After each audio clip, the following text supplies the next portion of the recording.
Do you think we need to understand the brain in order to build it? Yes, if you want to build the brain, we definitely need to understand how it works. So, Blue Brain or Henry Markram's project is trying to build the brain without understanding it, like just trying to put details of the brain from neuroscience experiments into a giant simulation by putting more and more neurons, more and more details.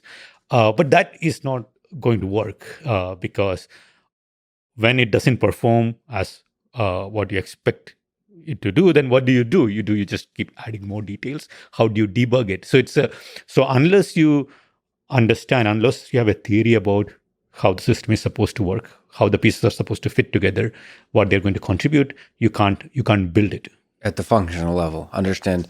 So can you actually linger on and describe the Blue Brain project? It's kind of a fascinating uh, principle and idea to try to simulate the brain. We're talking about the human brain, right? Right. Human brains and rat brains or cat brains have lots in common. That the cortex, the neocortex structure is very similar. So initially they were trying to just simulate a cat brain and To understand the nature of evil. understand the nature of evil. Yeah. Or as it happens in most of these simulations, you easily get one thing out, which is oscillations. Yeah, if you simulate a large number of neurons, they oscillate, and you can adjust the parameters and say that oscillations match the rhythm that we see in the brain, etc. But Oh, I see. So so the idea is the simulation at the level of individual neurons? yeah, so the Blue Brain project, the original idea as proposed was you put very detailed biophysical neurons, biophysical models of neurons, and you interconnect them according to the statistics of connections that we have found from real neuroscience experiments, and then turn it on and see what happens. And these neural models are incredibly complicated in themselves, right? Because these neurons are modeled using this idea called Hodgkin-Huxley models, which are about how signals propagate in a cable, and there are active dendrites, all those phenomena, which those phenomena themselves we don't understand that well. And then we put in connectivity, which is part guesswork, part observed. And of course, if we do not have any theory about how it is supposed to work, we just have to take whatever comes out of it as okay. This is something interesting. But in your sense, like these models of the way signal travels along, or like with the axons and all the basic models, they're too crude. Oh, well, actually, they are pretty detailed and pretty sophisticated, and they do replicate the neural dynamics. If you take a single neuron and you try to turn on the different channels, the calcium channels and the different receptors, and see what the effect of turning on or off those channels are in the neuron's spike output, people have built pretty sophisticated models of that, and they are, I would say, in the regime of correct. Well, see, the correctness, that's interesting because you mentioned it at several levels. The correctness is measured by looking at some kind of aggregate statistics, It would be more the spiking dynamics of a single spiking neuron. dynamics of a single neuron. Yeah, Okay. and yeah, these models, because they are going to the level of mechanism, right? So they are Mhm. basically looking at okay, what is the effect of turning on an ion channel, and you can model that using electric circuits, and then so they are model. So it is not just a function fitting. It is people are looking at the mechanism underlying it and putting that in terms of electric circuit theory, signal propagation theory, and modeling that. And so those models are sophisticated, but getting a single neurons model 99% right does not still tell you how to, it would be the analog of getting a transistor model right and now trying to build a microprocessor. And if you just observe, if you did not understand how a microprocessor works, but you say, oh, I now can model one transistor well, and now I will just try to interconnect the transistors according to whatever I could, guess from the experiments, and try to simulate it, then it is very unlikely that you will produce a functioning microprocessor. You want to, when you want to produce a functioning microprocessor, you want to understand Boolean logic, how do the gates work, all those things, and then understand how do those gates get implemented using transistors. Yeah. There's actually, I remember, this reminds me, there's a paper, maybe you're familiar with it, that I remember going through in a reading group that approaches a microprocessor from a perspective of a neuroscientist. I think it basically it uses all the tools that we have of neuroscience to try to understand, like as if we just aliens showed up to study computers, and to see if those tools can be used to get any kind of sense of how the microprocessor works.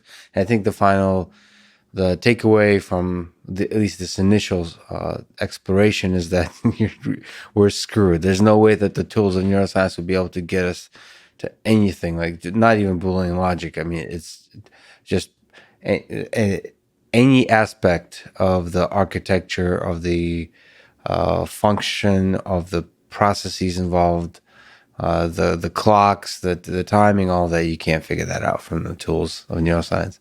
Yeah, so I'm very familiar with this particular paper. Yeah. I think it was called "Can a Neuroscientist Understand a Microprocessor?" or Yeah. something like that.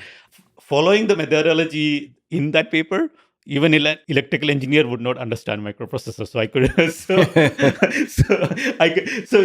I don't think it is that bad in the sense of saying neuroscientists do find valuable things by observing the brain. They do find good insights, but those insights cannot be put together just as a simulation. You have to investigate what are the computational underpinnings of those findings. How do all of them fit together from an information processing perspective?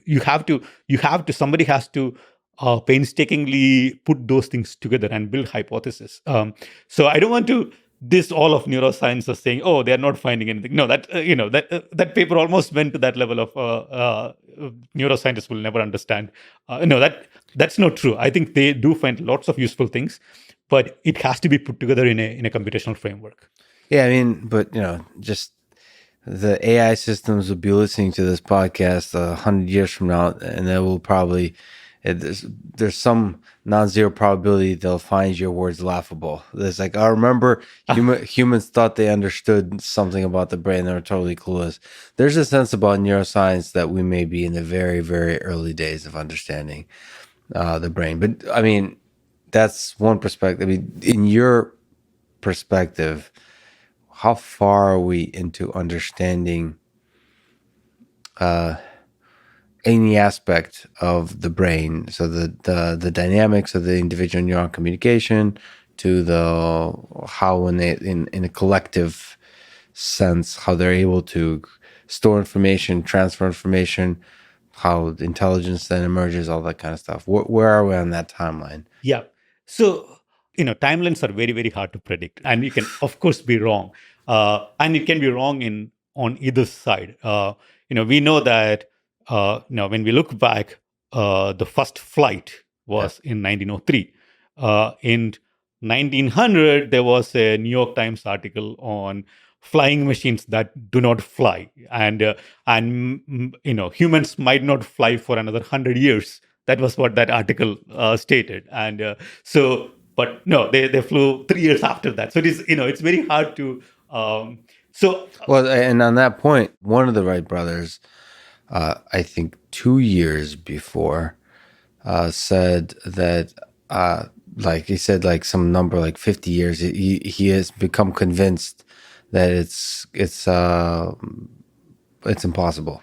Even during their experimentation. Yeah. I mean, that's attributed to that's like the entrepreneurial battle of like depression of going through just like thinking this is impossible. Right. But there's something, even the person that's in it is not able to see estimate correctly. Exactly. But I can tell from the point of, objectively, what are the things that we know about the brain and how that can be used to build AI models, which can then go back and inform how the brain works.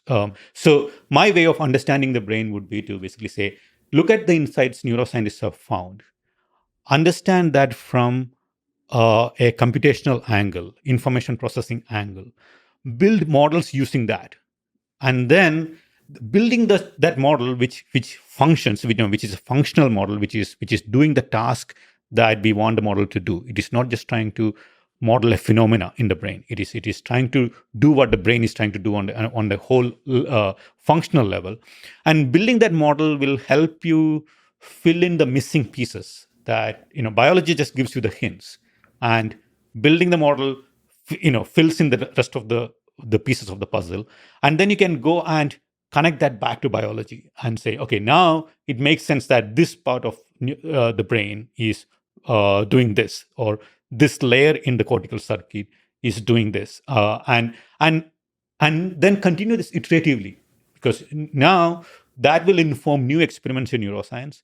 And of course, building the model and verifying that in the real world will also tell you more about, does the model actually work, and you can refine the model, find better ways of putting these neuroscience insights together.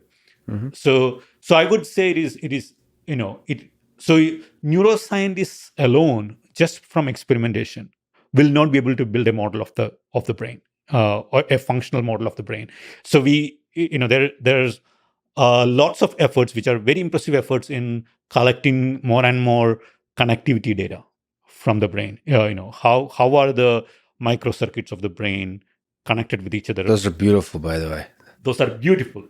And at the same time, those do not itself, by themselves, convey the story of how does it work. Yeah. And somebody has to understand, okay, why are they connected like that, and what are those things doing? And we do that by building models in AI using hints from neuroscience, and repeat the cycle.